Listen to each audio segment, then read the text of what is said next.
तो बेटा different types of chemical reaction 1 2 3 4 5, ये 5 टाइप के आप केमिकल रिएक्शन को देख रहे हैं, रासायनिक अभिक्रियाओं को देख रहे हैं। यही जो रिएक्शन है आपकी बुक के अंदर दे रखी है, इन्हीं के बारे में हम लोग इस पूरे चैप्टर के अंदर पढ़ने वाले हैं। बट पांचों की पांचों आज हम एक ही वीडियो में क्लियर नहीं कर सकते हैं टॉपिक को, इसलिए हम लोग जो कॉम्बिनेशन रिएक्शन, नहीं तो जिसको हम सिंथेसिस रिएक्शन भी बोलते हैं, उसी के बारे में आज हम लोग क्या करेंगे बेटा, इस वीडियो को कंटिन्यू करेंगे। मैं आपको बता दूं, हमारे पास 5 प्रकार के क्या हैं रिएक्शंस जो हम पढ़ेंगे, वो यही है कि कॉम्बिनेशन, डीकम्पोजिशन, डिस्प्लेसमेंट या जिसको सिंगल डिस्प्लेसमेंट भी बोलते हैं, डबल डिस्प्लेसमेंट एंड रेडॉक्स। ठीक है, इसके हिंदी में भी नाम मैंने यहाँ पर लिख रखे, संयोजन, अपघटन या वियोजन, विस्थापन, द्विविस्थापन, रेडॉक्स। बट हम आज पढ़ेंगे किसके बारे में, केवल और केवल कॉम्बिनेशन यानी कि संयोजन अभिक्रिया के बारे में, जिसका दूसरा नाम क्या होता है बेटा, सिंथेसिस रिएक्शन भी होता है। जैसा कि आपको नाम से ही पता लग रहा होगा कि कॉम्बिनेशन, ठीक है, कॉम्बिनेशन का मतलब क्या होता है, कंबाइन होना, मिल जाना, है ना। तो उसके नाम में ही क्या है बेटा, इसके नाम में ही पूरा का पूरा मीनिंग जो है इस डेफिनेशन के लिए छिपा हुआ। तो देखते हैं कॉम्बिनेशन रिएक्शन है क्या। Reaction in which 2 or more reactants, elements or substance combine together to form a single product is called combination reaction। यानी कि ऐसी अभिक्रिया जिसमें कम से कम 2 या अधिक से अधिक कितने भी हो सकते हैं रिएक्टेंट यानी कि अभिकारक या फिर तत्व या फिर पदार्थ एक साथ मिलकर के एक नया उत्पाद बनाते हैं या प्रोडक्ट बनाते हैं, उसी को हम लोग कॉम्बिनेशन रिएक्शन या फिर संयोजन अभिक्रिया बोलते हैं। इतनी बात क्लियर हो गई।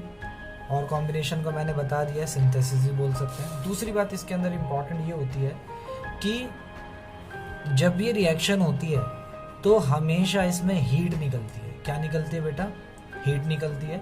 तो इसलिए इसको हम एक्सोथर्मिक भी बोल सकते हैं।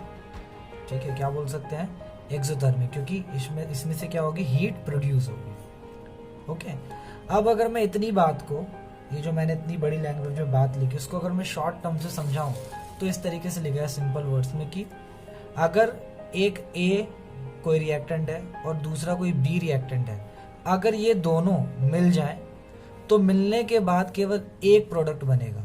समझ में आई बात। अगर जैसे कि ये ए है, ठीक है, और ये बी है, अगर इन दोनों की रिएक्शन कराएंगे तो क्या बनेगा बेटा, ए बी बन जाएगा। आई बात क्लियर। तो यही बात इस कॉम्बिनेशन रिएक्शन के अंदर है।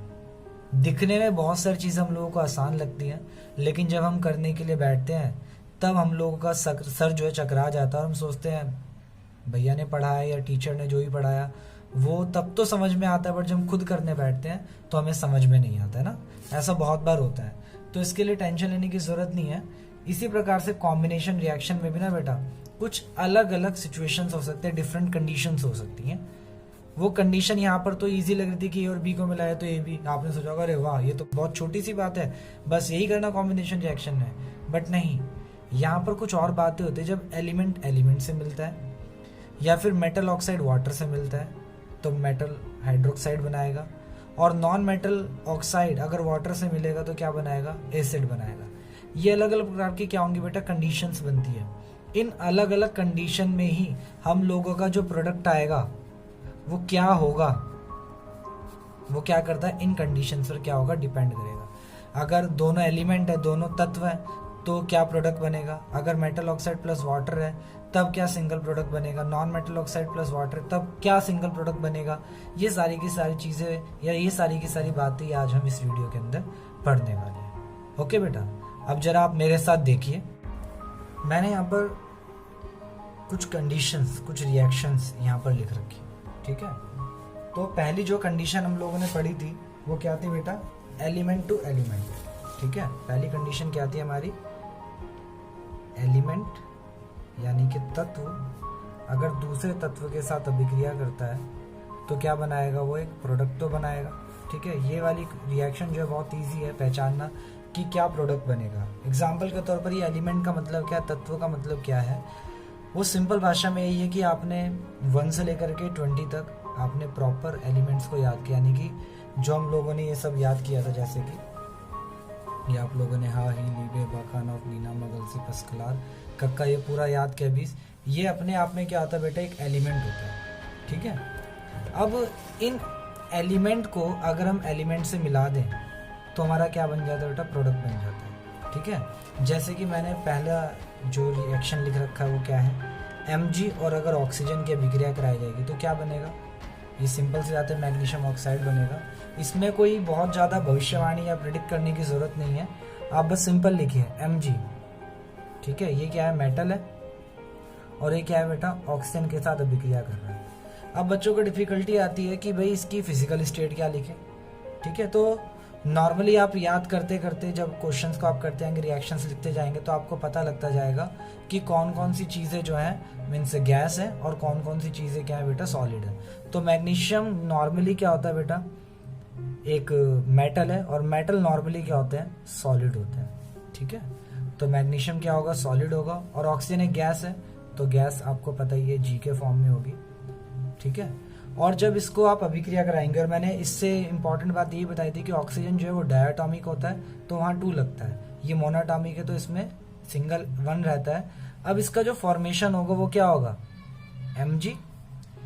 Mg की वैलेंसी कितनी हो जाएगी संयोजकता, जल्दी बताइए 2, और ऑक्सीजन कितनी हो जाएगी बेटा वैलेंसी 2।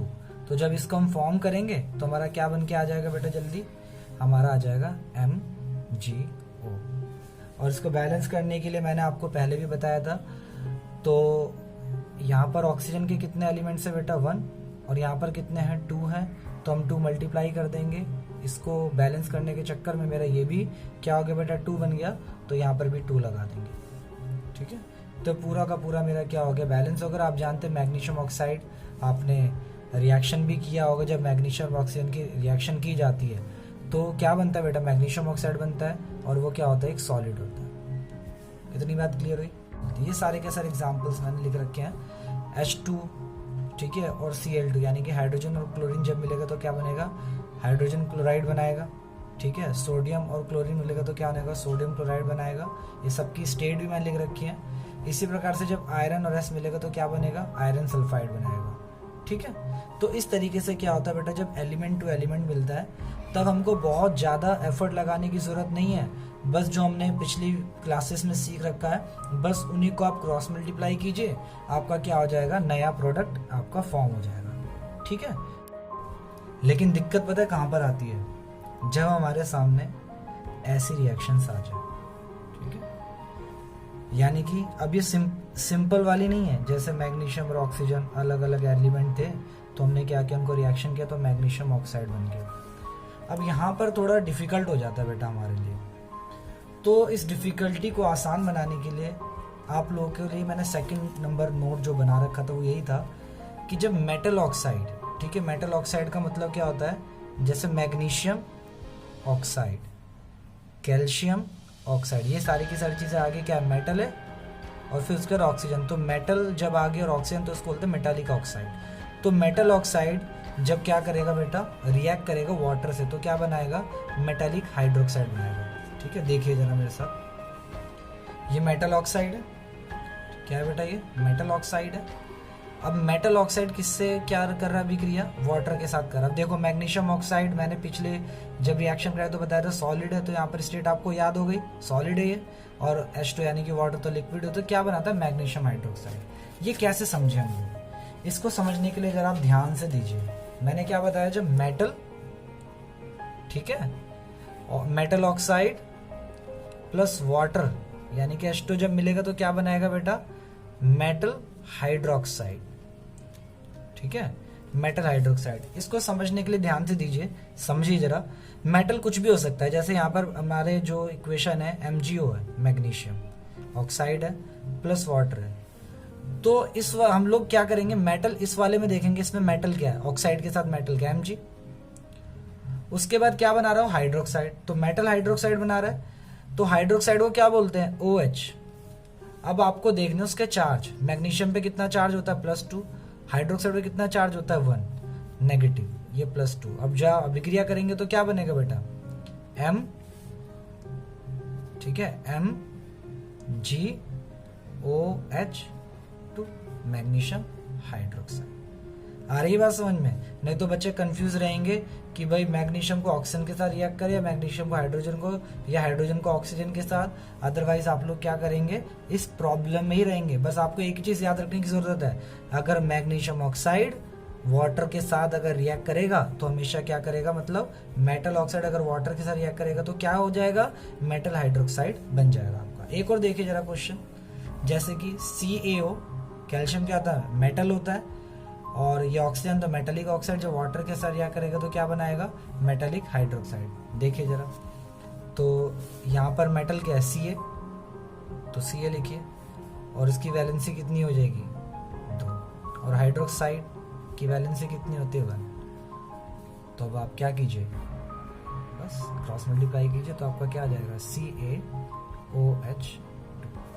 आई बात समझ में बेटा किस तरीके से हम लोग को क्या करना है, फॉर्म बनाएगा। ऐसे ही आप ये भी देखिए, जिंक ऑक्साइड, जिंक मेटल होता है, और जब ये हाइड्रोजन मीन्स वाटर के साथ जब रिएक्ट करेगा तो क्या बनाएगा, जिंक हाइड्रोक्साइड, और ये तीनों के तीनों क्या करेंगे बेटा, सॉलिड बनते हैं। इतनी बात क्लियर हो गई? हाँ। अब उसके बाद हम लोग तीसरे टाइप की चीज़ के साथ आते हैं। जो तीसरा हमारे साथ प्रॉब्लम था वो ये है कि जब नॉन मेटेलिक ऑक्साइड होगा वो रिएक्ट करेगा वाटर के साथ, तो वो क्या करेगा, एक एसिड बनाता है। क्या बनाता है बेटा, एक एसिड, यानी कि अम्ल बनाता है। ठीक है।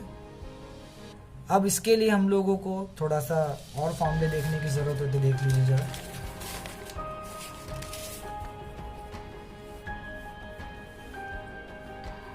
ये क्या है, नॉन मेटेलिक ऑक्साइड। ठीक है, जब नॉन मेटेलिक ऑक्साइड वाटर के साथ रिएक्ट करता है तो क्या बनाता है बेटा, देखिए इन सब के अंदर ये नॉन मेटालिक है, ये भी नॉन मेटालिक है, ये भी नॉन मेटालिक है। तो नॉन मेटालिक जब क्या करेगा बेटा, वाटर के साथ रिएक्ट करेगा तीनों सिचुएशंस के अंदर, तो क्या बनाएगा, हमारा एक एसिड बनाएगा। H इंक्लूड होने का मतलब होता है कि वो एसिड है। H होने का मतलब, हाइड्रोजन इंक्लूड होने का मतलब क्या आता है बेटा, वो एसिड है। और बाकी जो बातें हैं ये किस तरीके से फॉर्म हो रहे हैं, ठीक है, उसके लिए हम लोग और वीडियोस को और चीज़ों को भी देखेंगे, क्योंकि जो सेकंड चैप्टर आपका है एसिड और बेस के बारे में, उसमें बहुत सारी चीज़ें देखेंगे। बट बच्चों को थोड़ी डिफ़िकल्टी ना हो इसलिए मैंने इस वीडियो के अंदर ही बता दिया कि किस तरीके से किस सिचुएशन में क्या क्या चीज़ें फॉर्म होती है, तो आप इस बात को याद कीजिएगा।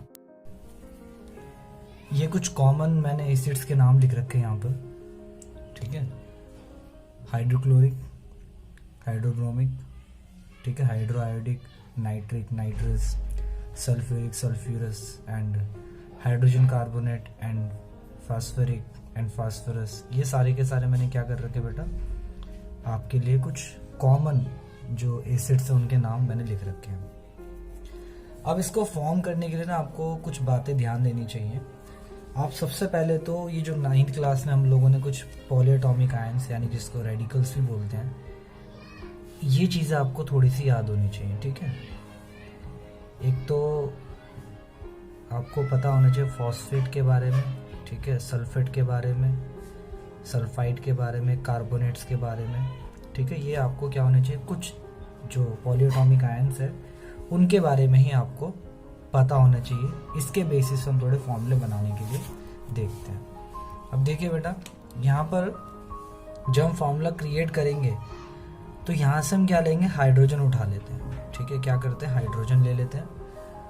उसके बाद यहाँ पर है ना, अब अगर हम ध्यान दें तो CO से, ठीक है, जितने भी यहाँ पर अगर आप देखेंगे रेडिकल में, तो CO से केवल कार्बोनेट, ठीक है, कार्बोनेट करके ही एक चीज़ मिलेगी पॉलीएटॉमिक आयन में, तो आप याद रखना CO3 ले लेना, ठीक है, यहाँ से हाइड्रोजन। और जो दूसरा जो हमारा नॉन मेटेलिक ऑक्साइड है उसके अंदर आप थोड़ा सा ध्यान दीजिएगा कि कौन सी चीज़ है जो पॉलीएटॉमिक आयन बनाते हो, कार्बन, ठीक है, कार्बोनेट बनाते हैं, तो हमने ले लिया। अब हाइड्रोजन पे कितना चार्ज होता है, 1 होता है, कार्बोनेट पे कितना चार्ज होता है, 2। तो आप जब इसको क्रॉस मल्टीप्लाई करेंगे तो क्या बनेगा आपका, H2CO3, ठीक है बेटा। तो ये आपका क्या बन गया, H2CO3, यानी कि हाइड्रोजन कार्बोनेट बन गया आपका। आ रही बात समझ में? एक और बात आप लोग देखिए, ज़्यादा इस वीडियो में हम लोग क्लियर नहीं कर सकते बेटा क्योंकि टॉपिक लंबे, बट फिर भी मैं आपको समझाने के लिए कोशिश कर रहा हूँ। देखिए जरा, जैसे कि एक और हम लोग लेते हैं, तो हम लोग वाटर में से क्या ले लेंगे, यहाँ पर हाइड्रोजन ले लेंगे, ठीक है। अब उसके बाद यहाँ पर हम लोग क्या करते हैं, पूरा का पूरा इसमें से अगर हम लोग देखें तो रेडिकल में क्या बन सकता है, सल्फाइड ही बन सकता है और सल्फेट ही बन सकता है, ठीक है। तो दोनों से रिएक्ट हो सकता है ये, बट नॉर्मली हम लोग क्या करते हैं, SO4 को लेकर के चलते हैं। तो H2 होगा और एक SO4 बनेगा इसके लिए, ठीक है। तो H2 यानी कि हाइड्रोजन की 1 वैलेंसी, इसकी कितनी वैलेंसी है 2, तो आप जब इसको क्रॉस मल्टीप्लाई करेंगे तो क्या बनेगा, H2SO4, तो H2SO4 होगा। इतनी बात क्लियर हो रही है बेटा, नहीं आ रही है? हाँ, इस तरीके से बहुत सारी चीज़ हम क्लियर नहीं कर पाएंगे इस वीडियो में, आगे और चैप्टर्स हैं उनमें भी हम क्लियर करेंगे, बट आपको थोड़ा समझ में आए इसके लिए हम लोग ये चीज़ें आपको बताने के लिए कोशिश कर रहे हैं।